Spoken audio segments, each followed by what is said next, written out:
Here's White versus the Sicilian, Chapter 8. And we're going to look at the Najdorf Variation of the Sicilian, with Black playing a 6 move of knight to g4. So this is a famous game of Nxd4 versus Brund. E4, c5, knight f3, d6, d4, c takes d4, knight takes d4, knight f6, knight c3, a6, bishop e3, knight g4, bishop g5, h6. Now Black has to keep harassing the bishop, or else he'll simply have lost time after White kicks the knight back with bishop e2 or h2, h3. Bishop h4, g5, bishop g3, bishop g7. The bishop is excellently placed here, but is this enough to compensate for all the damage done to the Black kingside pawn structure? h3. Now Black is faced with a difficult choice. Should the knight go to e5 or f6? So f6. So now let's say that instead he had played knight e5. This keeps the white bishop out of c4. But f3 gives White a pleasant plus. The bishop can rejoin the central struggle on f2, when play becomes reminiscent of the dragon variation. But with Black having loosened his kingside pawn, knight b c6, bishop f2, knight g6. Black's king does best to remain in the center, as he is liable to be mangled on g8. For example, if Black had played bishop e6 here, then queen d2, knight takes d4, bishop takes d4, queen a5, a3, castles, h4, and the classical world champion was quickly butchered in Akopian versus Kramnik in 2004. So now let's back up to here where Black plays knight g6, and we continue with queen d2, queen a5,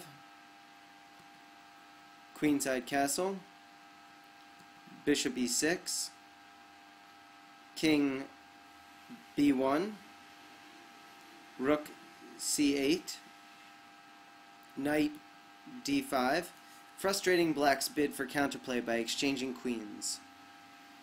Queen takes d2, rook takes d2, knight takes d4, bishop takes d4, bishop takes d4, rook takes d4, bishop d7, g3, bishop c6, h4.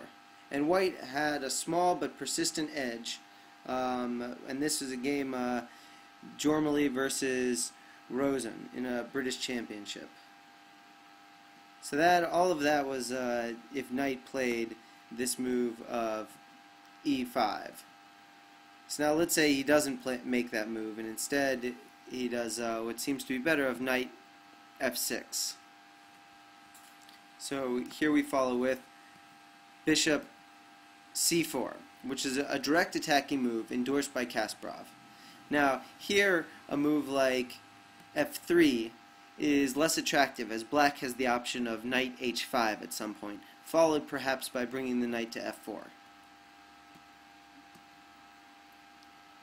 So bishop c4, followed by queen b6. Black tries for immediate counterplay, since if he plays slowly, then White will have quick build-up with kingside castle and f2, f4, or perhaps queen d2, queenside castle, and h2, h4. White castles, black castles. The e4 pawn is poisoned, though this didn't stop a super grandmaster trying to get away with taking it. Let's see, for example, how that plays out. Knight takes e4, knight takes e4, queen takes d4,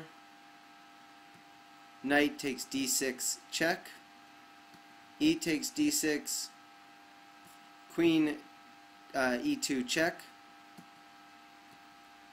bishop e6. Now, white has a crushing attack after, let's say, king f8 with rook a d1, queen f6, rook takes d6, queen e7, queen d2, king g8, rook d1, etc. Or it could have gone differently.